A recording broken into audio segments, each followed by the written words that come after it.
Hey, Southeast Missouri sports fans. Enjoy the show and want to take it on the go? You can find every episode on Apple Podcasts, Spotify, Amazon Music, or YouTube.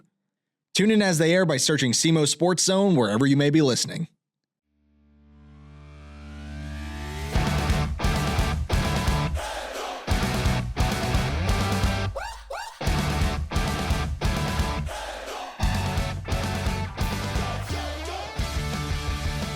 Welcome to the SEMO Sports Zone presented by A-Corp Sports. My name is Drew. With me, as always, is my co-host Dave.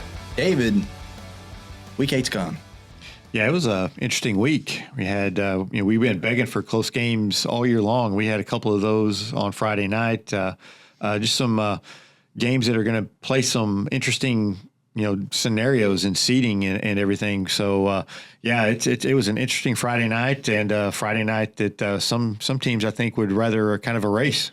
Yeah, for some teams, you had those really good wins. Mm-hmm. Other teams, it's late in the season. You don't want these losses anymore. We'll get into it, but, this far into the season, because we're at the tail end, one more week of regular season play, front runners are already there. We already know where that's at, but you're right. District play, for some districts, it's kind of up in the air. Yeah, it's going to go to the last week as far as seedings go, and there's so many different scenarios in a couple of these that you just don't know how they're going to hash out. But man, it was an interesting week of football, some really good games, and it was just we got a lot to unpack here. Absolutely. Well, let's get started. Got Malden and Veritas Christian, 18-27. Yeah, I don't know much about this game. I do know that Malden, I think in the last 41 games, they've won one game.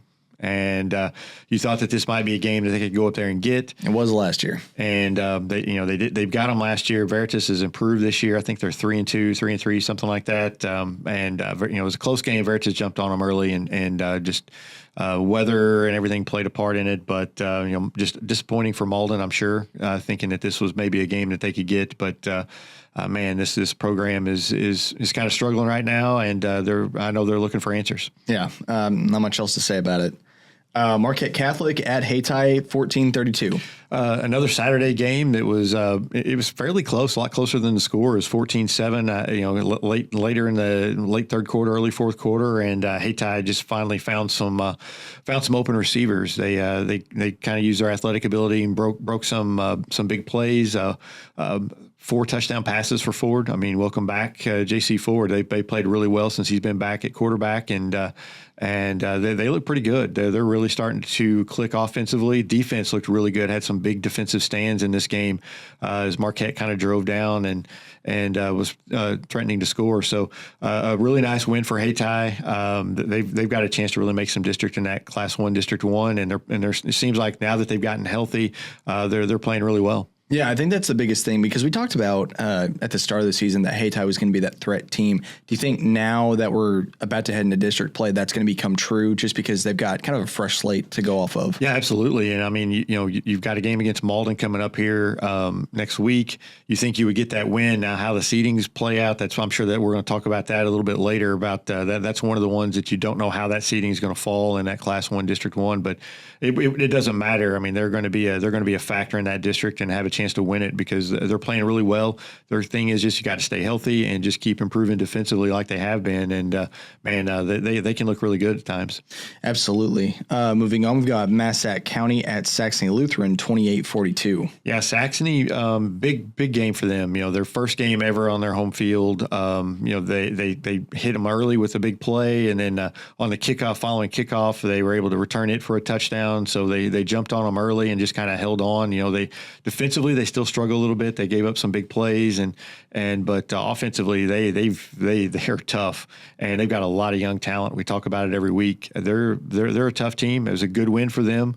They've got another winnable game coming up here on Friday, and again, they're in that Class 1, District 1, and who knows how that seeding plays out. But they're a team that's going to be, they're going to be in the mix for sure.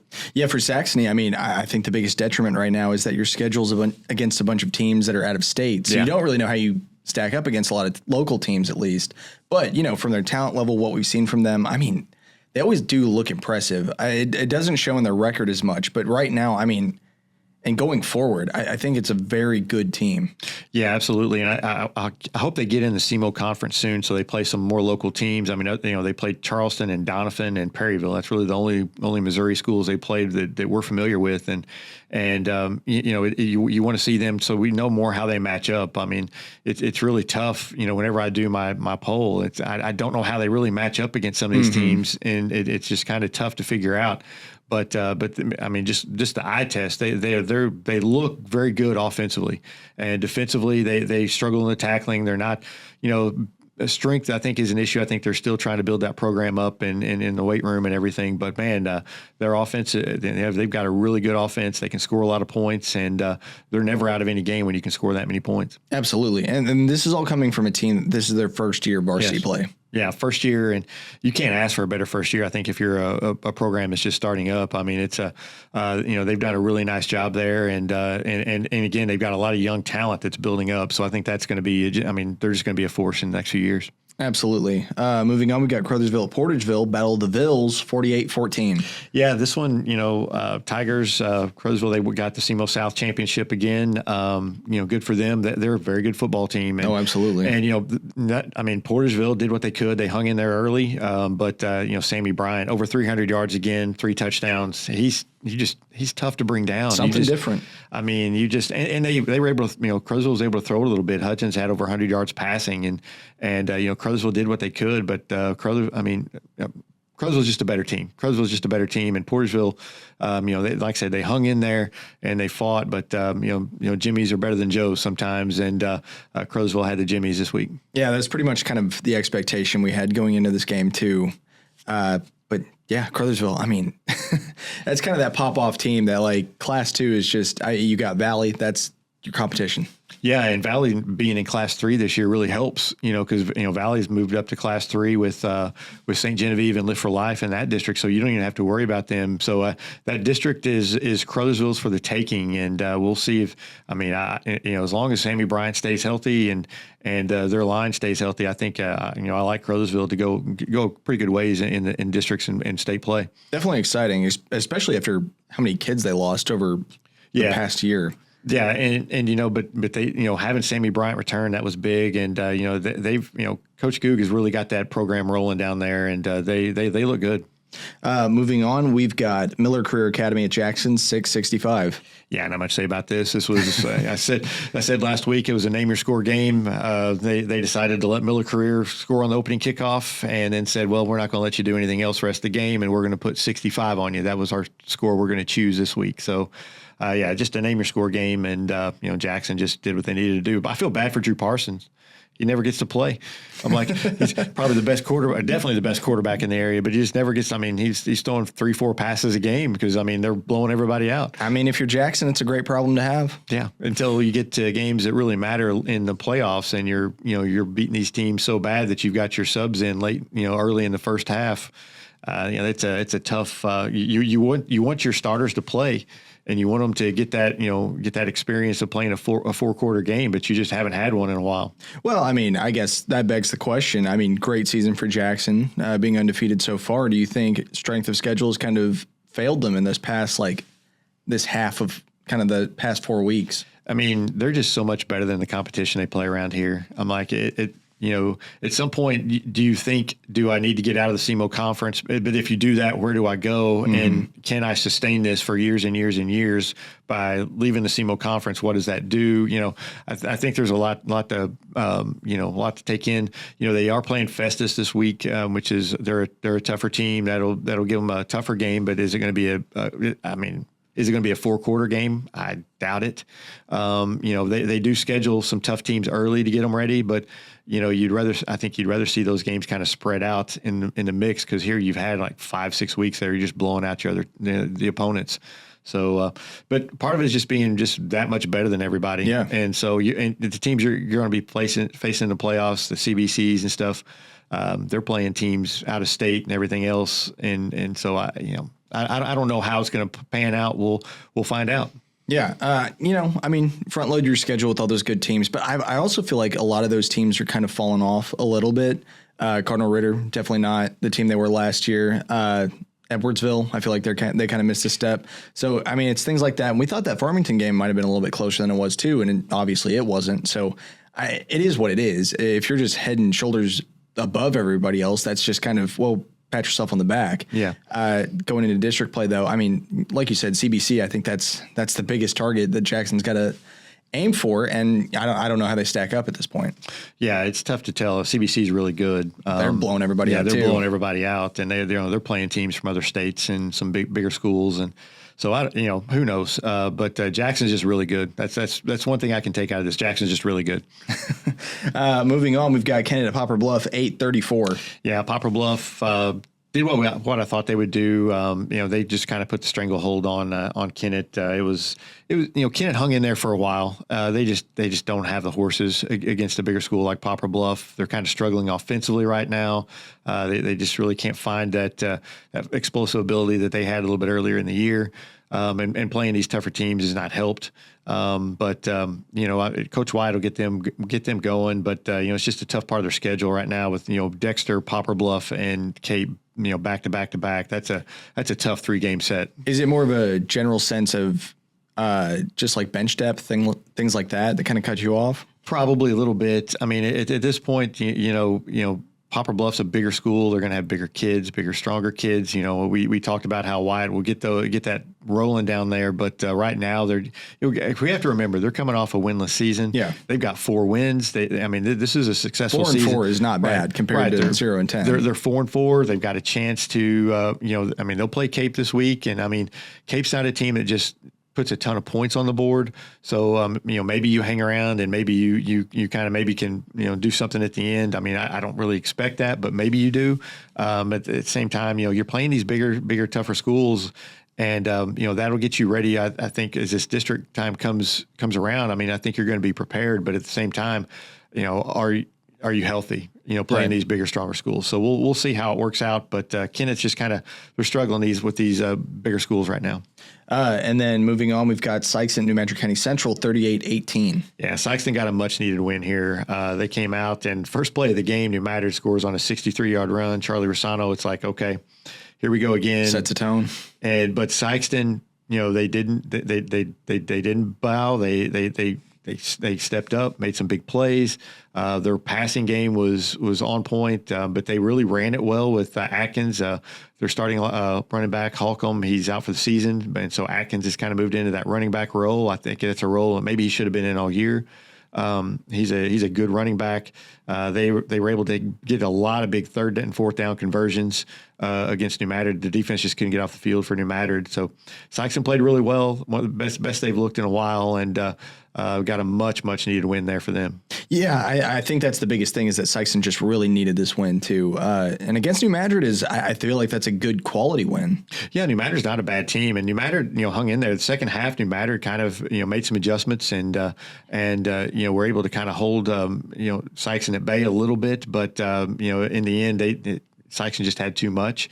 And, New Madrid did not play poorly. It's just that they just could not get off the field on 3rd and 4th down. Sykeston made some really big plays and a really nice game from them. Do you think this is more evocative of Sykeston kind of coming into their own? Do you think they probably should have played this way kind of more all season? Sykeston's another team that has had a tough schedule. That SEMO North, they just don't match up real well with that SEMO North. I was disappointed they didn't get that win against Poplar Bluff, but other than that, they really weren't favored to win a lot of these other games. So I think this is a winnable game for them, and they were able to go in there and win it. So I think that's just something that they need to build off of. You can't come in. They beat New Madrid last year, then had a letdown the next week against Charleston. You can't do that this week. You've got to build off this and come out and play well against Charleston this week coming up. But this is much needed. And Pierce Baker, he set the single season passing record for Sykeston. They throw the ball very well. And with Atkins, I think they run it real well.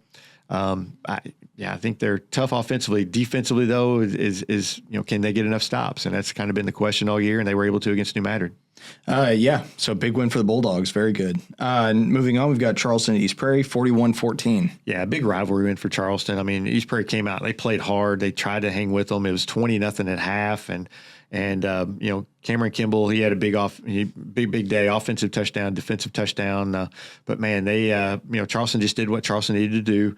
They kind of own that rivalry. They've won a lot of those, but East Prairie came to play. East Prairie just doesn't have what Charleston has. And Charleston was just able just to continue to pull away and get this win. But you can't question the heart of East Prairie. I mean, they play hard. They just, they're just, undermanned and very young, and but they did what they could. But Charleston was just better.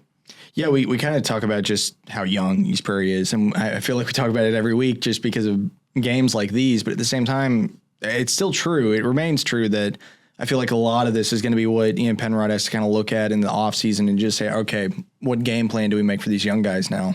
Yeah, we talked about it to death almost. It's just we know that they're young. He knows they're young. It's just about building right now, just building a culture. They play hard for them. And that's all you can ask for at this point. When you're playing with a lot of freshmen and sophomores, you've got to rely on them just playing hard, learning the game, and being ready in a couple of years. And I think that's kind of what East Prairie is doing. They'll be better next year. But it's just one of those things where you're just learning right now. And I think Coach Penrod does a really nice job of keeping them playing hard, keeping them engaged in the game. He hasn't lost the team. I mean, he hasn't lost the fans. Mm-hmm. It's just I think the fans understand. Look, we're going to be here in a couple of years, but right now we just got to suffer through some youth. Yeah, and I think that goes very well on his resume for just his coaching acumen. Is not losing the team is one of the biggest things. And when you look at their record, that kind of feels like gloom and doom. But looking ahead, I think that's the best thing you can do at this point. Yeah, and it's just a testament to their team. I mean, they're playing hard. They just don't have the horses yet, and they're just young. So I look forward to them playing hard in Charleston again. They're in that Class 1 District 1 we're going to be talking about, and they've got just as good a chance as anybody to win that district. They're just trying to get through, and they've got a tough game against Sykeston here coming up. But we'll see how that works out for them. They beat them last year, and I promise you, Charleston will be up for that football game. Absolutely. All right, moving on. We've got Granite City at Doniphan 13-21. Yeah, Granite City, I didn't know much about them coming in. Apparently they've lost 31 straight now. So, did not know that going in as we were talking about this game. But Doniphan, they played well. They blocked a field goal, blocked a punt, returned got a touchdown or got a safety anyway. And a little bit of everything. They just, For them, it's just awesome that they've got 4 wins. It's their most since 1974, I believe, when they were 5-5. So that's a long time. That's the year I was born, and trust me, that's a long time ago. Just able to get this win is big for them. They've got a really tough game coming up Friday, and then a tough district game. But Granite City was a perfect opportunity to get this win, and Malden. Look at Granite City maybe to get them on schedule. Lost 31 straight. I mean, there's some way that you can help your program is get some games that are winnable. But good win for Doniphan. And then moving on, we've got Lutheran St. Charles at Kelly 6-13. Yeah, this was actually a fun game. No score going into the fourth quarter. Which doesn't sound fun, but I'm gonna let you coach it up for me. It was ugly. Don't get me wrong, but it was. You get into the fourth quarter, Lutheran scores to go ahead, and of course, what happens so many times is, right off the bat, there's a 61-yard run from Jack Hiring, who was able to tie the game. They missed the point after, so you're at 6-6, and here comes Lutheran driving down the field. They got down inside the 10, and Kelly was able to get a stop. And sure enough, what do? They throw an 84-yard touchdown pass, on the next play, and just like they drew it up, right? Yeah. And able to get the win with, because after they stopped Lutheran, Lutheran had a Hail Mary attempt. It just didn't work. So, a good win for Kelly. Lutheran, they're kind of struggling this year. They won state title 3-4 years ago, but I think they're 1-7 or something like that. They're kind of struggling a little bit, but so Kelly was able to come out and get this win, and big win for Kelly. I mean, you want to get all these wins that you can, and that helps you in district get a better seed, and that's what they're trying for right now. I think it's interesting because every time Kelly wins a game and you tell me how it goes, I kind of just, in my brain, I go, huh? Yeah. And wins are wins regardless. I just find it funny because like we talked about, week 1 against Scott City, had they win that game, get to now, they're still winning games. Like in just ways that I can't believe. So Kelly never wins games pretty. It's always going to be ugly. And but man, they were able to throw the ball a little bit. Lutheran kind of shut down their running game for the most part, with the exception of that 61-yard run. They kind of shut it down for the most part. And just a defensive struggle for most of the game. Both teams kind of looked, very similar, and neither team, running any hurry up or anything. But man, it was an exciting fourth quarter, and it was, like I said, an ugly game till the fourth quarter, but some excitement there in the fourth. And then next up on my list, I've got Dexter at Park Hills, 21-22. And where to start in this one? We won exciting games, and this was an exciting game. I think Dexter, it's unfortunate they lost, but they beat themselves. I mean, I hate saying it, but they beat themselves. Turnovers, you had 2 turnovers in your first 3 possessions. One of them right at the goal line when you're about ready to score. It ended up playing a huge role in the game. The other one was on an interception as they were driving off the receiver's hands. They probably could have scored there as well because they were moving the ball really well at that time. Then you have the lead and coming into the fourth quarter, and then Park Hills have been running the power run game all game with 3-4 guys in the backfield just trying to power against Dexter, and then all of a sudden they spread it out and throwing it a little bit. They were able to gash them up the middle with some runs because their defense was spread out. Dexter did not adjust. I don't know if Dexter wasn't ready for it, not expecting it. I don't know, but they didn't look good against the spread. And you come back, and then penalties just killed Dexter in the second half. All their drives in the second half they were moving the ball, and then they would get a holding call or something to push them back. Things that we've been talking about this year, and it was just unfortunate for Dexter. And they still had a chance to win at the end. Yeah. Yeah. If Devin Turnbow had a few more seconds, things like that. I mean, but you can't base a game off of that because, like you said, there were so many chances otherwise that you could have won this game and put it away. Drop passes. I mean, that's something that was really just it got hard to watch because it's just like you've got these crucial plays that you could have made and you just don't make it. Yeah, Geely, I thought played really well. I mean, I thought he threw the ball really well, was on time with his throws, put them on the money, and just some drops and just tough drops. And like I said, the interception was I put more on the receiver, not because it hit him in the hands and just kind of deflected off his hands in right place, right time for the Park Hill Central defender. But man, it was just Dexter did not look sharp. They weren't crisp. They lost Langston Wernick early in the game. I think on their second offensive play, he got hurt and didn't come back. And he's somebody that would have really, really helped them.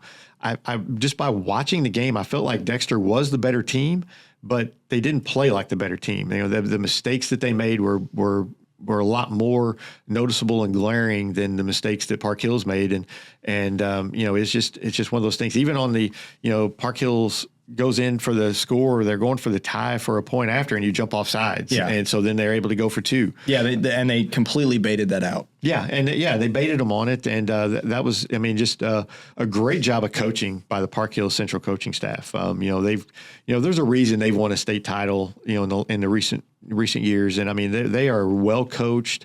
They've got a really good program up there, and they're going to come ready to play. And I felt like they were ready for Dexter, and I just felt like Dexter just made too many mistakes to win this game.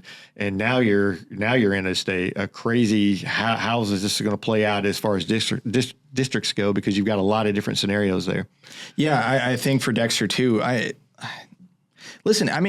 It's hard to go into a game like this when you have a scoring margin of 35 points. Your scoring margin is the turbo clock, and that's how Dexter comes into this game. Did they perform as well as they needed to? Absolutely not. But when you're going into the fourth quarter 21-7, and then you lose that game, those are adjustments you have to make. You have to kind of realize what penalties you're taking and just kind of make amends to it. But I just didn't see any. I just didn't see any of that. Yeah, they just they had the chance to put them away there, and they couldn't get those first downs that they needed for that clock to keep running. They actually did make a good defensive stop at 21-14. They made a really good defensive stop, and you thought, okay, they get the ball here. If they can just get a first down or two, they'll put this game away. But they just couldn't move the ball. Offense was just stymied. And penalties again. I believe a penalty there. There was a penalty there that hurt them, and you can't get behind the chains. They had a drop pass there, I believe. So it's just a tough. Dexter just wasn't crisp, and you've got to be crisp to beat teams like Park Hill Central. And they weren't. And now, you lost your undefeated season, but how do you respond to this? That's the biggest question: is do you get ticked off and really get after this next week, or do you fold? And there's two ways teams go here, and it'll be interesting. I don't know why I can't talk today. Interesting to see what Dexter does. This week against Scott City, with Scott City coming off a bye week. I mean, it's a interesting, very interesting game coming up, and because a lot of implications for seeding and stuff. This game all of a sudden means a lot to both of these teams. Yeah, I'm going to hear about this in the office come Monday, but I feel like we're being very critical of Dexter right now. But I say that being an alum, living in Dexter, liking this team a lot. At the same time, I feel like this loss, if you're going to lose a game, this is a good loss, at least for correction, because an undefeated season's great. But when the narrative is who have you played, and you come into this game and lose it, I think you find out who you play now.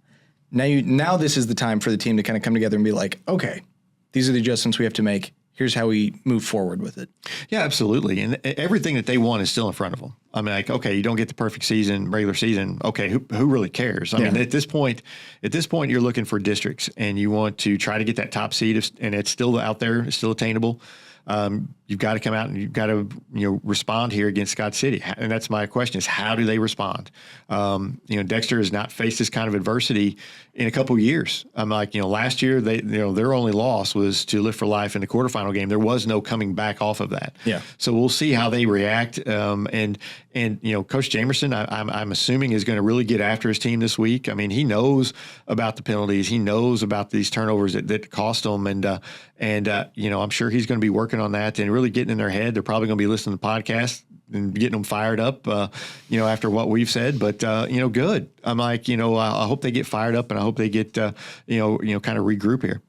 Absolutely. All right. Moving on, we've got Live for Life at Cape Central, 16-17. What a big win for Cape. Yeah. We talk about the coaching job of Park Hills.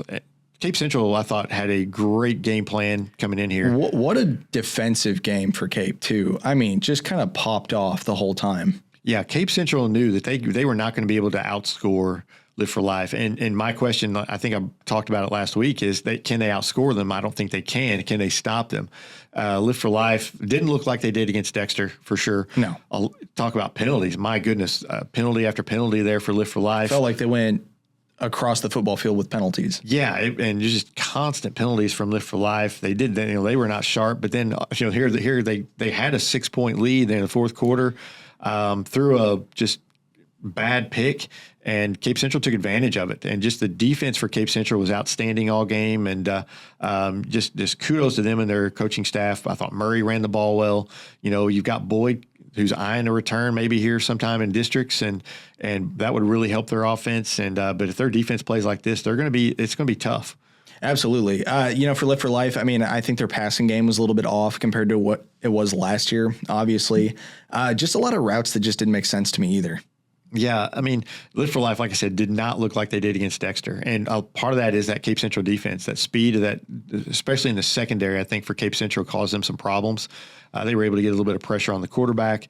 It was just a well coached defensive game for Cape Central, and Live for Life. I was kind of surprised. That's the number 2 team in state. Class 3, number 2 team in state, number 4 team in state, both went down this week, and here in Southeast Missouri, and that's just a testament to some of these teams and their game plans against them. And teams are ready. Teams are going to get fired up for you if you're state ranked too. Oh, absolutely. And this Cape Central team was fired up for Live for Life, and they came out and played like it, and just played out lights out defensively, and a great win for them. Absolutely. All right, David, got your top 12? Oh, I hate this. I really hate this top 12 this week, because after you get through 5, I just don't know. I don't know. I've got number 12 at Kelly. I know that they won the game and dropped 2 spots in my poll, but I'm like, I don't, they were playing a team that wasn't really good. They didn't look great doing it till the end. I also don't have Saxony on here, which I feel like that's it's a bad move. I'm like, but who do I drop out? You got teams that win. Who am I going to drop out to put them in? You know, and I'm not going to do a tie. I'm not going to cop out and do like a tie for 12. So I'm going to go Kelly 12 only because they won and I can't drop them out. If they would have lost, I would have put Saxony in there. Sure. 11, I've got Hayti, and you know, they're probably moving up quickly. I mean, I think they're a team that's you know, they just had the unfortunate injuries and some unfortunate things happen there. Porterville, I dropped down to 10, but I still think they're a good team. I think they're a team that's playing much better than they were at the beginning of the year. Number 9, I have New Madrid. So that'll be a good matchup this week coming up with a couple of teams right there together. Kennett, I mean, I've got them at 8. I mean, they beat New Madrid a couple of weeks ago. So, I mean, I've got to kind of keep them since it's so recent. Charleston, I jumped up to 7. I don't love it, but again, all these teams I think are just in a big pile. Sure. And I've got Sykeston at 6 because they beat the New Madrid, who I had, you know, up higher last week. So I've got them at 6. Then the top 5, here we go. I got Scott City at 5. They didn't play. There you go. You know, they stand got a bye week. You stand pat. Congratulations. I'm not going to have anybody pass you. Dexter is 4. Whoa. I dropped them to 4. It's a tough loss, but I mean, you know, Crothersville, I mean, what do? They didn't do anything to deserve to drop. No. You know, so I've got them at 3. I've got Cape Central up to 2. You just beat the number 2 team in Class 4. I mean, if they were the number 2 team in Class 4 and Dexter was number 4, then obviously Cape Central would be ranked higher than Dexter, correct? Sure. So, I mean, I got them at number 2. And, again, Jackson needs their own poll. All right. I mean, it's a tough week. No, it makes sense. Everything you've said has made sense. I would debate. Oh, there's a lot of debate there. I would debate just me. And maybe this is just going off vibes. I don't know. I would say Crothersville too, but that's just me. I have it here. You want to zoom in? I have it, and I scribbled it out. I scribbled it out just because I'm like, you know what? Cape Central just beat the number 2 team in Class 3. Are we saying that? Are we saying that? You know, Valley is right there at number 3, I believe, and you know, Crothersville lost to them. So I'm like, I just kind of went that, but I did. I had it and scribbled it out and went with Cape Central. All right. Do you want to talk about district play? No. Yeah, absolutely. Yeah, yes. Because I'm not a mathematician. So, and 2 of these districts, you're going to need to be a mathematician to try to figure this out. Class 1, District 1, right now it's kind of up in the air. You've got, if it was seeded today, I think it would be Charleston 1, Saxony 2, Hayti 3, Portersville 4, Malden 5. Now, that can all change this week because you've got Charleston playing at Sykeston. If they get a win there, I mean, you'd like to think that they're probably they're shoe in for that top seed. If they lose, well, then that kind of puts everybody in because you've got Saxony and Hayti both with probably winnable games. Saxony's going to play Red Bud, Illinois, and Hayti is going to play Malden. So you would think that both of them would probably win those games. Charleston does have the tiebreaker against Saxony, but man, so I mean, that could go a lot of different ways. And then you got Portersville sitting out here at number 4, not far behind, and they've got New Madrid, so winnable game. Yeah. So only thing I think is determined is Hayti or Malden is going to be that 5th seed. So Malden's going to be in that play-in game there. But the rest of it's just completely up in the air. Is completely up in the air, and you know, it all depends on you know, if you're Charleston, win and you're the top seed. Sure. I mean, that's I think determined because even though Saxony may have more points, you will have the tiebreaker against them. How has Charleston played against those opponents that they have? Well, I mean, they beat Portersville, you know, and they beat Malden. So I mean, they didn't play Hayti, they didn't play they played Saxony. They played Saxony. So they beat everybody but Hayti. They did not play Hayti. Gotcha. So yeah. So that first seed is pretty secure, right? If they win, if they win, if they lose, it's possible with a Hayti win and Saxony, you know, and Portersville, if they were to get a win, it could shake some things up there. I think that Charleston's pretty good to get that 1 seed. But and then the other 2, 3, 4, that's kind of all determined on what happens this week. So it's kind of a shaky. Charleston you come out and they win, they're pretty much in, and just go it that way. Class 2 District 1, you've got Crothersville and St. Pius the 10th. Those are the top 2 teams. St. Pius actually has more points, but Crothersville beat them head to head. So Crothersville looks right now is going to be the top seed, get that bye. Then you've got St. Pius X, St. Vincent, Jefferson. Jefferson and St. Vincent play each other this week, so that'll probably determine that 3-4 seed right there. Then you've got New Madrid, Kelly, and East Prairie. That'll be, again, some things, some jockeying is going to be done there. Sure. But I think that district is Caruthersville's to lose. I would assume, even though they're playing St. Genevieve this week, and that's a really tough game for them, I think even if they lose, I think they will still probably get that top seed because St. Pius X has Valley, so they're probably not going to win that game either. So that's Class 2 District 1. Yeah. Now Class 3 District 1. The other complicated one. Yeah. Right now, Dexter is still the top seed. Scott City's 2. Park Hill Central is 3 by benefit of beating Potosi, even though Potosi has more points, barely. Kennett 5, Donovan 6, Fredericktown 7. I'm not even worried about 5, 6, 7. Not even so. But it's your 1, 2, 3. Right. So Park Hill Central plays at Farmington. They're going to get points for playing up. So even if they lose that game, it's not going to be, they're going to get points for playing up. Dexter, Scott City, they're going to be playing each other, so you don't get any points for playing up there. So, but somebody's going to get. But somebody's going to lose. Somebody's going to lose. So Dexter, to get the top seed, Dexter has to beat Scott City. That's guaranteed. They cannot get the top seed without beating Scott City. But do they also need Park Hills to lose to Farmington? They will need Park Hills to lose to Farmington, and it may even depend on how many points they lose to Farmington because there's a plus minus 13 in there. I was terrible in calculus. I was not great in algebra 3. There's a lot of different scenarios here. Scott City, Dexter could be a 1. There's possible they could be a 3 if they lose to Scott City. I don't think they fall any further than 3, but you've got Scott City. If they win, they could be the top seed. Scott City could win and still be the 2 seed, and Park Hill Central could be the top seed. They could jump 2 spots. There's a lot of different scenarios. Dexter clearly has the point lead. They've got like a 7-point lead on Scott City and 10 points on Park Hills, but Park Hills would get, by the benefit of getting that tiebreaker win in the head-to-head, all they've got to do is pass Scott City, and then they would get and then the head-to-head would put them in the top seed. So, yeah, check back with us next week on next week's pod to figure it out, because there's several different scenarios. It all depends on how you've got to win plus minus. And is it one of those things where if Dexter beats Scott City bad enough, does Scott City still fall behind Park Hill Central, which would put them up, regardless of what they do? And so there's a lot of different things that kind of take into play. So you just go out. If you're Dexter, you just go out. You just try to win the game and beat Scott City and just let the chips fall where they may.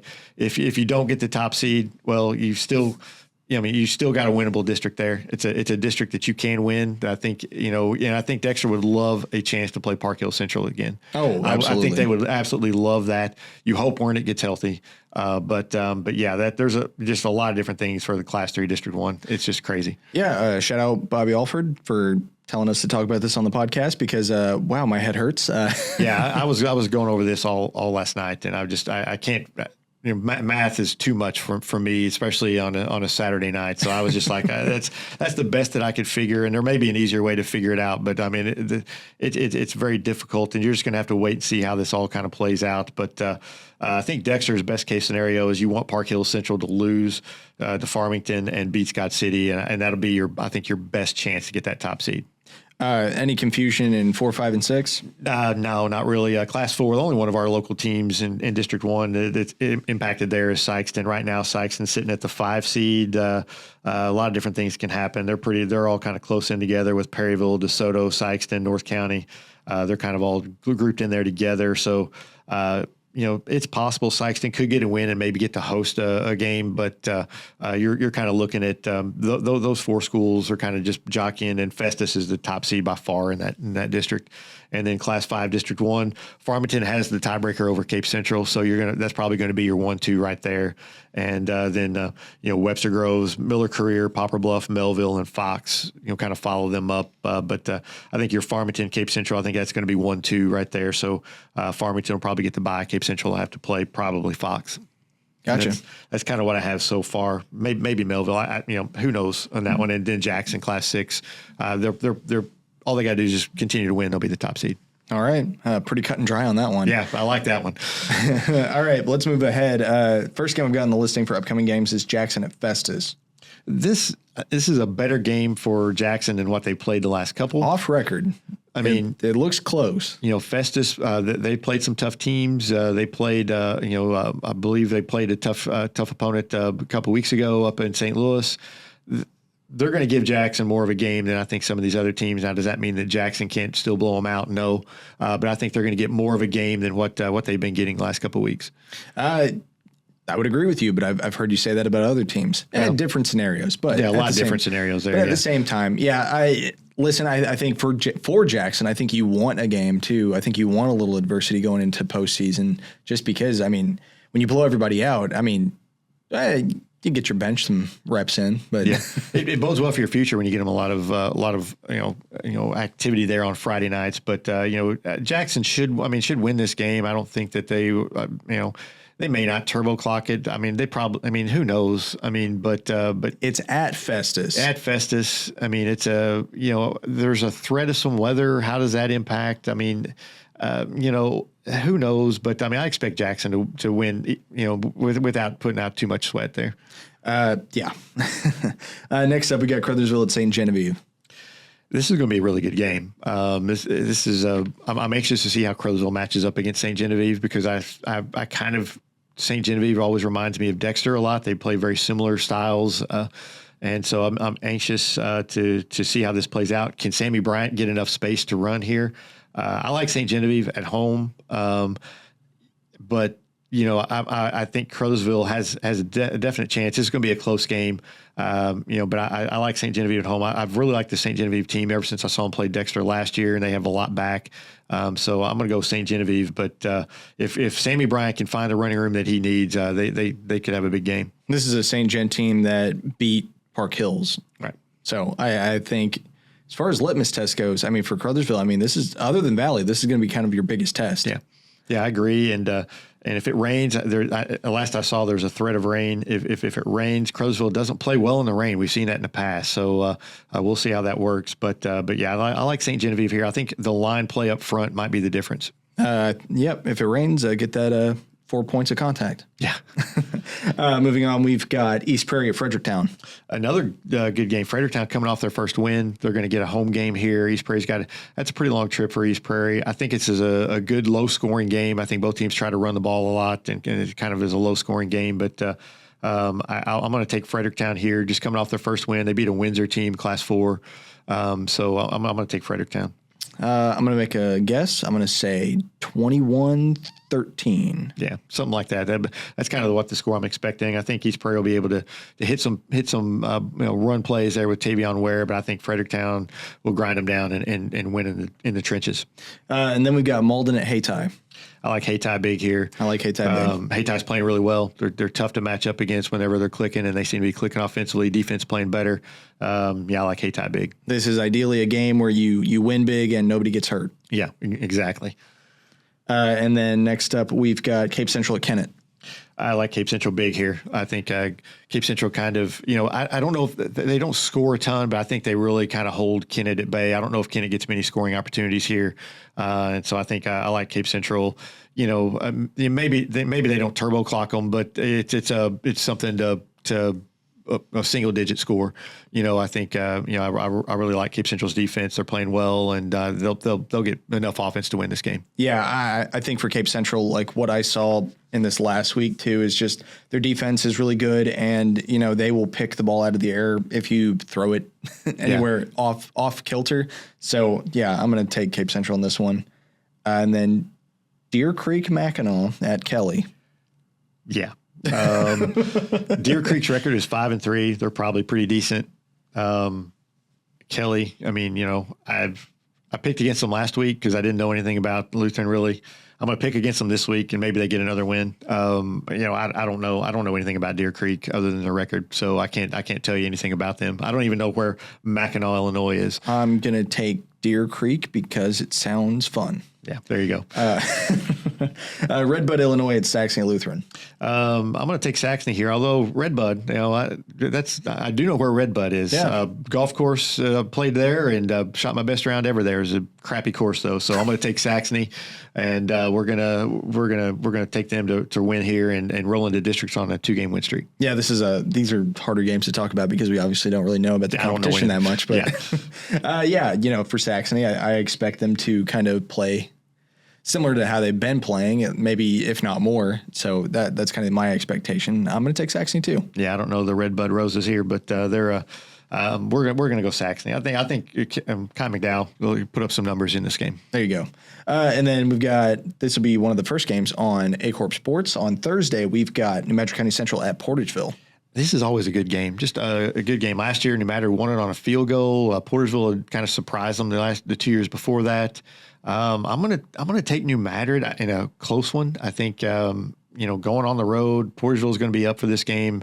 Rivalry game. These two teams, usually end up with some pushing and shoving at times, but a little bit. But those are sometimes fun games. But I'm gonna take New Madrid in a close game. I think they rebound well off this loss to Sykeston, and I think they get a win here. I'm gonna take Portageville in a close game. I figured.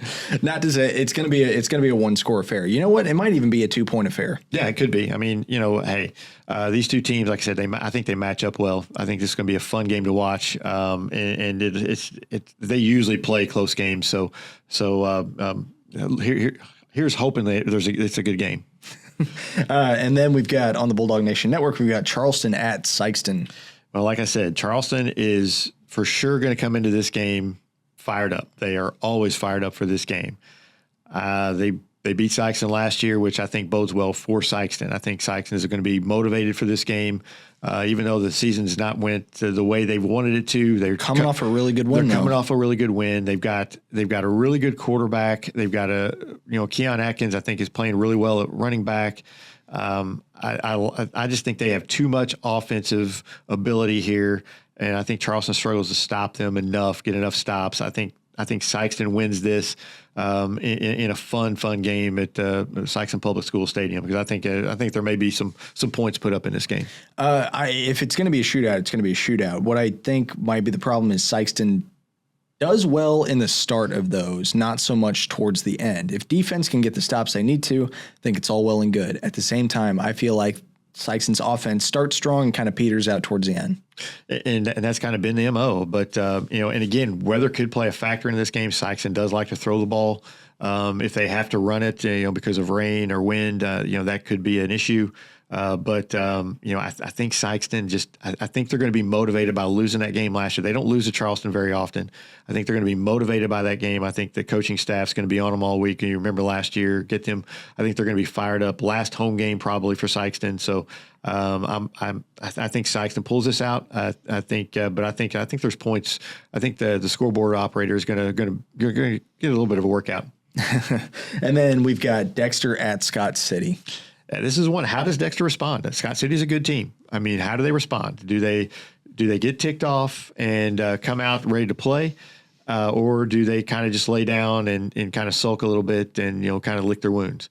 I think they come out ticked off, ready to play. I think they come out and they win this game. This is a game where they can make a statement like, "Hey, that was a one-time thing. That's not us. We just didn't play our best." That's kind of the Dexter I'm expecting to come out. Scott City could have something to say on that. They're not a bad football team. They've got a good offensive line. We know about their quarterback and running back. Dexter's going to have to stop them. Dexter's defense is going to have to stop the run and the pass. So, it's going to be an interesting game. It's going to be one of those games that you want to tune into to see how this plays out for Dexter. And I think this is going to go a long way for both of these teams as to how this district is going to kind of look, in a week or two from now. Yeah, Scott City coming off a bye week, so they're fresh. They're fresh, probably uninjured for the most part. Dexter, like you said, going to be coming in ticked off, going to be ready to make a statement win. And I'm going to shot call, but I think Dexter's going to do that. I think they're probably going to. I'm not going to say running clock. I'm not going to say that, but it's going to be. I'm going to say a pretty decisive win for Dexter. Yeah, I want to see Dexter, and And I want to see Dexter's, just some aggression. I want to see them play clean football. I mean, as far as, kind of limit the penalties, no turnovers, but especially the penalties. Kind of get rid of those penalties and just come out and just be angry and play angry. And I think Dexter could be a really, really good football team if they come out and they do that. Absolutely.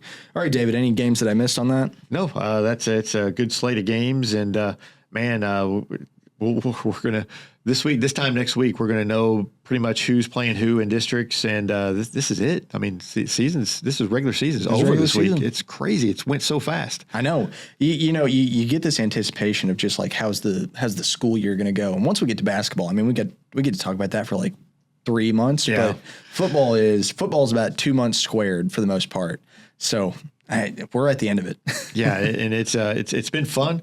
But there's still a lot to go. And a lot of uncertainty here that we thought would be kind of, I think we coming in last week. I think at this point in time, I think we both kind of thought that maybe okay, Dexter wins that game, and then there, you've got kind of everything kind of laid out. But now this puts a lot more fun into it, and a little more, that makes it a little more interesting, and we'll see how it pans out. Absolutely, inject that drama. That's what we need. Right.